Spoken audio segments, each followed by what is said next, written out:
Hello అండి, నమస్తే. నా పేరు వికే మహాలక్ష్మి. ఇదిగోనండి, పైకి కొత్తిమీర పుదీనా కూరలకు కోసుకుందామని బట్టలు ఆరేద్దామని వెళ్ళామండి.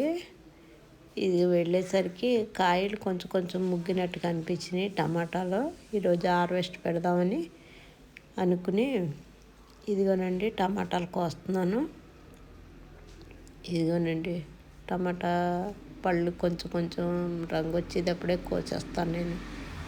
ఎందుకంటే కనవాకాయలు తొందరగా అవుతాయని చెప్పి కొంచెం కాయలు అయ్యేసరికి కోసేస్తాం. ఇది కొత్తిమీర పుదీనా కూడా కూరలాగా కొంచెం కొంచెం కోసుకున్నామండి. ఇదేనండి, ఇలా ఉంది. టబ్బల్లో వేసినవి ఇలా ఉన్నాయి, చిన్న చిన్న టబ్బలో. ఈ కాకరకాయలు కూడా అయినాయండి. కాకరకాయలు కూడా కోసుకుందాం.